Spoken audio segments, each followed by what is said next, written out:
में आप सभी का स्वागत है। मैं हूं सुमित। हफ्ते का पहला कारोबारी सत्र और एक दिन के विराम से पहले भारतीय बाजारों में आज वैसे तो खरीदारी थी, लेकिन लास्ट आवर तक आते आते खरीदारी की इंटेंसिटी थोड़ी कम हो गई। 2100-2200 शेयर, रादर 2300 शेयर एक समय पर तेजी में कामकाज कर रहे थे। लास्ट तक आते आते 1700 शेयर ऐसे थे जो कि तेजी में कामकाज करते हुए दिखाई पड़े। 1/4% की बढ़त निफ्टी बैंक में रह गई, जो कि एक समय पर 1% से ज्यादा थी। मिड कैप इंडेक्स जो कि करीब करीब 3/4% ऊपर बंद हुआ, जो एक समय पर 1.5% ऊपर था। स्मॉल कैप इंडेक्स करीब 2% ऊपर था, आते आते 1% की तेजी या 1.25% की तेजी के साथ बंद हुआ। आईटी इंडेक्स में 1.5% की तेजी थी, 1.25% की तेजी के साथ बंद हुआ। पीएसयू बैंकिंग इंडेक्स तो लाल निशान में चला गया, जो हरे निशान में था। और रियल स्टेट स्पेस भी आज लाल निशान में बंद होता हुआ दिखाई पड़ा, जो कि एक समय पर बिल्कुल फ्लैट था। तो बाजार में दिखी तो तेजी, और शुक्रवार की तेजी को ही कैरी फॉरवर्ड किया इंडेक्स ने, लेकिन वही 17,799 के जोन यानी 17,800 के जोन पे जाकर इंडेक्स थकता हुआ दिखाई पड़ा और प्रॉफिट टेकिंग हायर लेवल से आते हुए दिखाई पड़ी। ऑब्वियसली बात है, कोई भी सिस्टम में शॉर्ट लॉन्ग जो है वो कैरी नहीं करेगा, क्योंकि कल बाजार बंद है। तो एक्सपायरी का दिन भी था, फिनेंशियल एक्सपायरी का, तो एक्सपायरी का भी वोलेटिलिटी, और दूसरा कल मार्केट बंद होने की वजह से लॉन्ग्स को कैरी ना करना, जिसकी वजह से भी आप कह सकते हैं कि थोड़ा सा बिकवाली का प्रेशर बनता हुआ दिखाई पड़ा। कल होली या फिर परसों होली, अब इन दोनों में से कोई एक दिन होली है तो आप अपने हिसाब से कंफर्म कर लिएगा, लेकिन इन दोनों में से जो होली के दिन की वजह से भी थोड़ा थिन ट्रेड या लैकलस्टर ट्रेड मार्केट्स के अंदर बनता हुआ दिखाई पड़ा। ओवरऑल मूड माहौल बढ़िया और सब कुछ अच्छा ही था सो फार। इंडेक्स बेस्ड स्टॉक्स या हैवी वेट्स जो है पार्टिसिपेट कर रहे थे। जिन स्टॉक्स के ऊपर सबसे ज़्यादा सवाल आते थे, टीसीएस, एशियन पेंट्स, वो सब वापस परफॉर्म करना शुरू हो गए हैं। सभी अपने लेवल से कहीं ज़्यादा ऊपर पहुंच चुके हैं। तो ठीक है, आप बने रहिए मार्केट्स में। एफएमसीजी में आज थोड़ा प्रेशर था ब्रिटानिया के अंदर। वो एक रिपोर्ट थी सीएलएसए की इनपुट कॉस्ट को लेकर, जिसका एक इम्पैक्ट यहाँ पे बनता हुआ दिखाई पड़ा। लेकिन otherwise as of now market में कोई बहुत बड़ा कंसर्न इंडेक्स फ्रंट पर एटलीस्ट नहीं दिख रहा है। लेकिन हाँ, रेंज वाइज 17,500, 17,300 ये दो लेवल्स, और ऊपर की तरफ 17,800, जिसको आप ध्यान रखेंगे। जानकार मान रहे हैं कि 17,600, 17,500 का स्टॉप लेके आप 17,800, 18,000 के जोन्स के लिए लॉन्ग जा सकते हैं। ये आशीष भाई थी आसू भाई बोलकर हमें गए हैं। सवाल जवाब।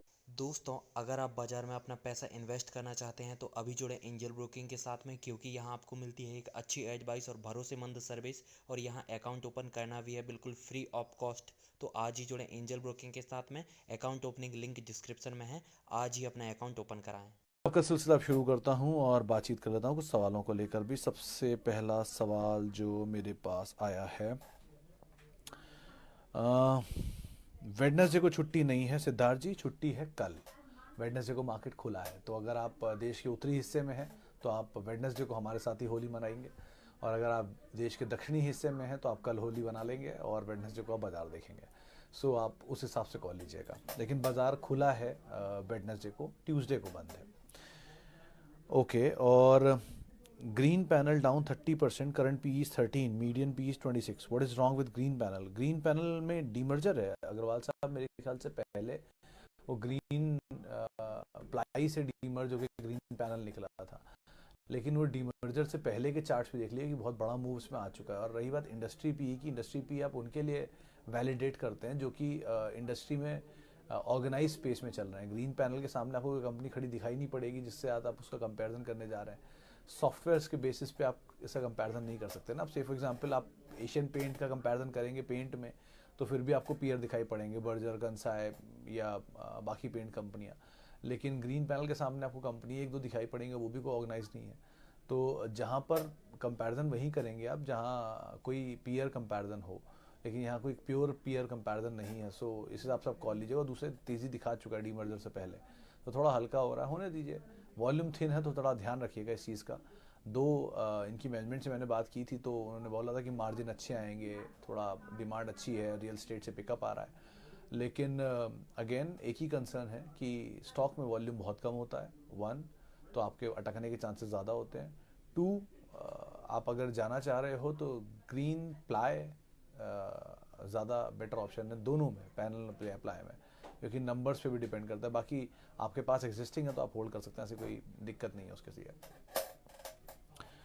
आईजीएल एंड पतंजलि में निक्स सर, पतंजलि तो लग रहा है कि वो 880 का स्टॉप लॉस लेके आप लॉन्ग रह सकते हैं इसके अंदर, कोई दिक्कत नहीं, आप बने रहिए। 880 का स्टॉप लॉस बस क्लोजली ध्यान रखिएगा। आज जो अपर सर्किट भी लग गया इसमें, वो अदानी विल्मर के साथ बहुत हद तक स्टोरी को रिलेट करती है इनकी। जिसकी वजह से भी आप मान लीजिए, और नंबर्स भी वीक थे इस बारी के, तो नंबर्स के बाद में स्ट्रीप रिएक्शन था, प्लस अदानी विल्मर की गिरावट का भी इम्पैक्ट यहाँ पर था कुछ कुछ। वो बहुत लंबी कहानी, आराम समझाऊँ कभी। लेकिन 880 क्लोज स्टॉप लॉस, जिसको आप ध्यान रखिए, और लॉन्ग साइड पे एटलीस्ट अभी बने रहे, मोमेंटम आए, ऊपर प्रॉफिट थोड़ा बहुत ले लें, बेस्ट है। अंबुजा सीमेंट में क्या करें, 400 के रेट पर है, 1000 शेयर बने रही है अजय सर। मतलब फेर बदल की ऐसी कोई दिक्कत तो लग नहीं रही, सिचुएशन रिवाइव हो ही रही है, ग्रुप की भी और सीमेंट की भी, दोनों की। तो आप इसको दो तरह से पढ़ना चाहें तो पढ़ लीजिए। पहला, सीमेंट स्पेस के हिसाब से सोच रहे हैं तो अभी भी देश की तीसरी सबसे बड़ी सीमेंट ग्रुप है कैपेसिटी वाइज। अल्ट्राटेक श्री के बाद इनका नंबर आता है, एसीसी अंबुजा का जॉइंटली। और इंडिविजुअल भी देखेंगे तो 5वें या 6ठे नंबर पे दोनों कंपनियां लाया करती हैं। इसके अलावा ये हो गया सीमेंट का पार्ट। रियलाइजेशन अच्छे हैं, सीमेंट डिमांड अच्छी है, इंफ्रा की डिमांड रहती है, इंफ्रास्ट्रक्चर पे गवर्नमेंट का फोकस भी है, और हाउसिंग स्पेस से भी डिमांड आ रही है, प्राइस हाइक की बातचीत भी वैसी चल रही है। तो वो पार्ट तो हो गया एक। अब आता है ग्रुप की बात। तो अदानी समूह में जब बड़े ब्लॉक्स हो रहे हैं, बड़े निवेशक एंटर कर रहे हैं, तो कुछ सोच के एंटर कर रहे होंगे। 1 2 ग्रुप के केस में एक ही कंसर्न पहले दिन से मैं आज तक हाईलाइट करता आया हूँ, मतलब बाकी मुझे नहीं पता है जो रिपोर्ट एंड ऑल में मेंशन हो गया, लेकिन एक ही चीज़ मुझे दिखती है कि ये ग्रुप बियॉन्ड प्राइस चलता है। बियॉन्ड प्राइस मतलब 100 रुपये कमाता है तो आपको अगर 10 टाइम मिलेगा तो 1000 रुपये का दाम होगा EPS के हिसाब से, लेकिन ये लाख रुपये दाम पाता था, तो बहुत ओवर प्राइस था, तो बाजार ने उसको अंडर प्राइस कर दिया हाल फिलहाल की गिरावट के बाद। राइट साइज कर दिया, बेसिकली अंडर प्राइस नहीं कर दिया, राइट साइज कर दिया। तो राइट साइजिंग चल रही है। तो ग्रुप में अगर आप कुछ ढूंढना चाह रहे हैं तो यही 3 नाम मैंने हमेशा मेंशन किए हैं, अंबुजा, अदानी पोर्ट और अदानी विल्मर। आप इन तीनों में से कोई भी एक चुनना चाहो चुन सकते हो, जो आपके हाथ अभी आ जाए, लेकिन जो नीचे मिल गया वो ज़्यादा बेटर। और पिछले 3-4 दिनों के फियास्को, यानी कि पुल बैक का फियास्को बहुत तेज़ था, तो इसलिए अभी एंटर मत करना, वेट कर लो, नीचे मिल जाएगा फिर से एंटर कर लेना। अदानी एंटरप्राइज में अनुराग सर, आज सुबह ही आशीष जी से बात हो रही थी, बहेती जी से, और उनका ये कहना है कि आप अगर आपके पास हैं तो आप 1800 का स्टॉप लॉस लेके लॉन्ग रह सकते हो, 2400 के टारगेट वो देख रहे हैं एटलीस्ट, तो आप उसके हिसाब से कॉल लो। बट ये ध्यान रखना, जितनी तेज़ ऊपर से नीचे आया उतनी तेज़ नीचे से ऊपर भी गया है। सो दोनों तरह की चीज़ें बहुत हैं, और जब भी कभी किसी ग्रुप में न्यूज़ फ्लोज बहुत हों तो उससे दूर होना इज़ द बेस्ट केस। ऐसा नहीं है, उस न्यूज़ फ्लो के दम पे बहुत कुछ सस्ता मिल रहा था वो ले लेते इंस्टेड ऑफ वो ग्रुप, क्योंकि वहाँ न्यूज़ फ्लो चलते रहेंगे अभी थोड़े दिन। तो जब न्यूज़ फ्लो ख़त्म हो जाए फिर उनमें कुछ एक्चुअल स्टोरी बनेगी, तब तक के लिए सिर्फ फियास्को का हिस्सा रहेंगे। थैंक यू दास साहब। Brokerage firm downgrade Britannia, any bad news for Britannia? Das साहब, डाउनग्रेड जो हुआ है वो अर्निंग को लेकर हुआ है। उन्होंने बात बोली है कि जो इनपुट कॉस्ट है, वीट और दूध, इनके प्राइसेस बढ़े हैं और इसकी वजह से कंपनियों के मार्जिन हिट होंगे। ये आप भी बखूबी जानते हैं कि दूध की कीमतें कैसे बढ़ी हैं। 28 रुपये तो आपको आधा किलो का अमूल का दूध का पैकेट मिलेगा, और बाकी अभी रिसेंटली महाराष्ट्र में भी 82 रुपये हो गया, 1 रुपये किलो, 2 रुपये किलो बढ़ाया उन्होंने भी। सो इस तरह से जब दूध के दाम बढ़ेंगे तो जो भी लोग इनपुट यूज़र हैं दूध के, उनकी कॉस्ट बढ़ेगी, ऑब्वियस सी बात है। तो ऑब्वियसली आता है वो जो ब्रेड, बिस्किट्स, केक्स, इन सब के लिए इन सब का इस्तेमाल होता है एग्री प्रोडक्ट्स का, तो वो इम्पैक्ट कर गया। प्लस वीट के प्राइसेस भागे हैं, और वीट के लिए सबसे बड़ा user bread companies and biscuit companies ही होंगी, क्योंकि वो अरारोट हो या मैदा हो या फिर आटा हो, तो अलग अलग प्रोडक्ट में यूज़ होता है वीट एंड अलाइड प्रोडक्ट्स। तो इनकी कॉस्ट का करीब 40 से 50% हिस्सा जो है ये यही प्रोडक्ट लाते हैं, और अब कॉस्ट बढ़ेगी 40 से 50% जो हिस्सा है उसकी, तो ऑब्वियसली होता है मार्जिन पे इम्पैक्ट आएगा ही। तो मार्जिन हिट होंगे, तो इसी बात को उन्होंने मेंशन कर दिया है कि इस साल थोड़ा बहुत, अगले साल थोड़ा और ज़्यादा, उसके बाद थोड़ा और ज़्यादा इम्पैक्ट आएगा। ये बात उन्होंने मेंशन की है, इसी वजह से शेयर ने गोता लगा दिया नीचे का। लेकिन एक बार ब्रिटानिया ने अगर प्राइस हाइक ले लिया तो सारा मार्जिन सपोर्ट हो जाएगा, क्योंकि प्राइस हाइक हो गया। सो बस उनके वॉल्यूम हिट हो जाता है उस टाइम पर। तो ये थोड़ा टाइट रोप होता है कि प्राइस हाइक किया तो वॉल्यूम हिट होंगे, प्राइस नहीं हाइक किया तो मार्जिन हिट होंगे। तो उससे बचने के लिए ये काम किया था कि बिल्कुल समन्वय बनाओ, जिसमें कंपनियां करती हैं कि ग्रामेज कम कर देती हैं, 100 का 80 ग्राम कर देंगी, तो ऑटोमेटिकली प्राइस हाइक हो गया और आपको पता भी नहीं चला। तो इस तरह की चीज़ें करती हैं, लेकिन देखते हैं अब कैसे उसको ब्रिटानिया डील करेगा। लेकिन CLSA काम पहले भी कर चुका है, तो आप इस चीज़ से ना बॉदर हो कि CLSA ने डाउनग्रेड किया। CLSA इसे 2500 रुपये से डाउनग्रेड करता करता करता आज 4500 तक टारगेट ले आया है। वो डाउनग्रेड अपग्रेड चलता रहता है उनका। आप कमेंट्री पढ़िए और प्राइस को भूल जाइए, वो अपना Britannia is a quality stock, just hold it. Cipla में इन्वेस्ट कर सकते हो सिद्धार्थ सर, क्योंकि मुझे लगता है फार्मा में आप इन्वेस्ट कर सकते हो कहीं भी, क्योंकि फार्मा में बहुत ज़्यादा पेसिमिज्म है। वन, बहुत ज़्यादा प्राइस टूट चुका है। टू, थ्री, वर्स्ट ऑलरेडी आप देख चुके हो। यूएस एफडीएज हो, प्राइस के नंबर्स ख़राब हो, बुरी चीज़ें हों, तो जो दौर आईटी का था कुछ समय पहले वो अब फार्मा का लग रहा है, और कोई भी इसे सुनना और समझना और लेना नहीं चाह रहा है। तो इसका मतलब यहाँ पर कुछ भी नॉइस नहीं है, वॉइस नहीं है। तो ये एक बार को देखा जा सकता है। आप इसमें पिक एंड चूज़ करके अच्छी कंपनी में जा सकते हो। आज डीवीस पे तो आशीष ने राय दी थी कि अभी नहीं, थोड़ा नीचे मिल जाए बढ़िया है। लेकिन ठीक है, अगर आप एक्यूमुलेशन वाले प्लेयर हो और आपको लगता है आप एक्यूमुलेट कर सकते हो स्टॉक्स को, थोड़ा थोड़ा ले सकते हो, तो आप क्वालिटी नामों में जा सकते हो और थोड़ा थोड़ा एक्यूमुलेशन कर सकते हो। डीवी स्लैब आ ही गया दीक्षित जी का सवाल। दीक्षित जी आपको जवाब दे ही दिया मैंने डीवी स्लैब को लेकर। इसके अलावा IGL commences operation in my locality. Very nice sir. Malik ji मैं क्या कर सकता हूँ उसमें, अगर आईजीएल ने कौन आपकी लोकेलिटी में कामकाज शुरू किया है, बहुत बहुत मुबारक हो उसके लिए। Okay, Prince Pipe and LTTS. Ravi sir, LTTS is a good stock to go. नीचे मिले तो ज़्यादा बेटर, क्योंकि एल&टी टेक सर्विसेज जिसकी आप बात करो, एल&टी माइंड ट्री बन गया अब। तो वो कंसोलिडेशन चल रहा है दोनों ही कंपनियों का, तो कंसोलिडेशन टेक सम टाइम। तो कंसोलिडेशन जब तक कंप्लीट नहीं होगा तब तक इश्यूज रहते हैं, जो एडजस्टमेंट्स थोड़े बहुत। अब आप ऐसे समझो कि दो कंपनियां हैं या दो दुकानें हैं, दोनों प्रोडक्ट एक साथ मर्ज हो गई। कुछ प्रोडक्ट तो कॉमन ही होंगे, कुछ क्लाइंट कॉमन होंगे, तो कुछ प्रोडक्ट कॉमन हटेंगे, कुछ क्लाइंट नहीं आने आएंगे, उनका रेवेन्यू कम हो जाएगा। तो ये सब कंपनी के 2-3 क्वार्टर के नंबर में रहेगा। वो पार्ट को अगर आप एक्सेप्ट करने के लिए तैयार हो और उस पार्ट के बाद जो प्राइस फॉल होगा उसको में और एक्यूमुलेशन के लिए तैयार हो, तो it's a good company to go. L and T as a parent और क्वालिटी आईटी कंपनी, तो वो इशू नहीं है। बस ये थोड़े बहुत जर्क्स आएंगे, उन जर्क्स को अगर आप झेलने के लिए तैयार हो तो कोई दिक्कत नहीं है। प्रिंस 5 एक तरफा चला है तो उसको अवॉइड कर सकते हो। Okay, how to identify over sold over bought. अरे चिन्मय साहब, कल आपने ये सवाल मुझसे शायद ट्विटर पे भी पूछा था। देखिए ये वैसे तो मैं तकनीकी ज़्यादा जानता नहीं हूँ, जानकार नहीं हूँ, तो मेरी सीमित ही जानकारी है इसको लेकर। आप किसी टेक्निकल एनालिस्ट से बात करेंगे वो शायद ज़्यादा अच्छा समझा पाएगा। अपनी सीमित जानकारी में जितनी मैं कोशिश कर सकता हूँ कर देता हूँ। ये देखिए, जो आप RSI निकालते हो, इसे रिलेटिव स्ट्रेंथ इंडेक्स बोलते हैं। ये बेसिकली एक इंडेक्स होता है जो कि टेक्निकल पैरामीटर पे डिसाइड करता है कि स्टॉक में कितनी स्ट्रेंथ है, कितनी वीकनेस है। स्ट्रेंथ और वीकनेस को आइडेंटिफाई करता है 14 days pre and 14 days post के प्राइस मूवमेंट के हिसाब से। से फॉर एग्जांपल कोई स्टॉक अगर पिछले 14 दिन में ज़्यादा बार लाल निशान में बंद हुआ है, ज़्यादा बार हरे निशान में बंद हुआ है, उसकी प्रोबेबिलिटी के हिसाब से काम करता है। 8 टाइम्स ऊपर 8 टाइम्स नीचे, तो ऐसे करके काम करता है। लेकिन अब मतलब इसकी डीप टेक्निकल नॉलेज तो और ज़्यादा जाएंगे तो बहुत समय खा लूँगा मैं। लेकिन मोटा मोटा आप इतना समझ लिए कि अब ये 30-35 के नीचे आता है या 20-22 की रेंज में आता है तो टेक्निकली स्ट्रांग बोला जाता है। और जब वो 70 के ऊपर जाता है तो टेक्निकली उसे ओवरसोल्ड, ओवरबॉट माना जाता है, यानी महंगा हो जाता है।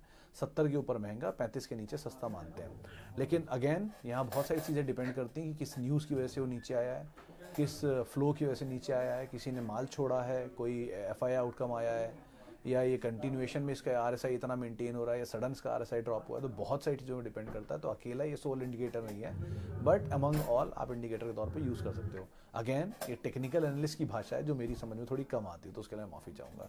मतलब I am not the right man for that. Spice jet के केस में शेख साहब, स्टिल अगर आप जाना चाह रहे हो तो आई विल प्रेफर, मतलब वैसे तो एविएशन में मुझे कभी कन्विक्शन नहीं आया आज तक। उसकी 2-3 वजह है। एक तो मेजरली कमोडिटी बेस्ड ये पूरा ग्रुप है, इसमें कमोडिटीज़ का इनपुट कॉस्ट का बहुत मेजर इम्पैक्ट आता है। 1, 2, ज़्यादातर सभी कंपनियों की जो rental cost and lease cost है वो काफ़ी हाई होती है, और वो मेंटेन रहेगी डिस्पाइट इनको रेवेन्यूज़ कैसे भी आए। 3, बहुत बड़ा रेवेन्यू का हिस्सा एयरपोर्ट्स में जाता है बतौर उनके टैक्सेस एंड चार्जेस, जो आपको फार्दर पास ऑन हो जाता है। 4, इन सब के बाद कुछ बचता है तो वो जाती है एम्प्लॉय कॉस्ट और बाकी चीज़ों में, to maintain the good service. तो इंडिगो के अलावा अब तो किसी कोई मेंटेन कर नहीं पाया है ठीक ठाक।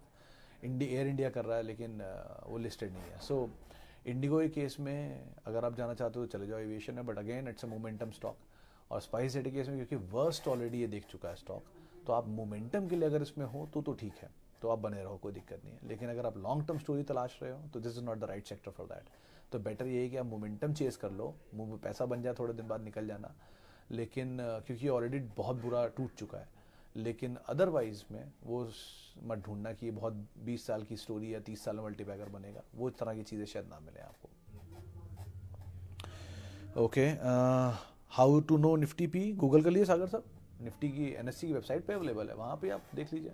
लेकिन निफ्टी पी में एक एडजस्टमेंट होता है, उसका ध्यान रखिएगा कि जब निफ्टी रीबैलेंस होता है तो कई बार क्या होता है, हायर पी की कंपनी जैसी निफ्टी रीबैलेंसिंग में ऐड होगी वो एवरेज पी को ऊपर ले जाएगा, और जैसे ही कोई अच्छी अर्निंग वाली कंपनी ऐड होगी वो पी को नीचे ले आएगा। तो रीबैलेंसिंग को आप ध्यान रखिएगा, उसकी वजह से पी एक्सपैंड एंड श्रिंक होता रहता है। लेकिन अदरवाइज निफ्टी पी आपको आराम से एनएससी मिल जाएगा, और एक अच्छा बेंचमार्क भी होता है। याद रखिएगा, नीचे 17, 18, 17, 20, 21, 22 की रेंज में मिल जाए निफ्टी लॉन्ग, ऊपर 30, 32 चला जाए, बेच दीजिए। सीधा गणित मोटा मोटा ये बाजार पे जानकार मानते हैं।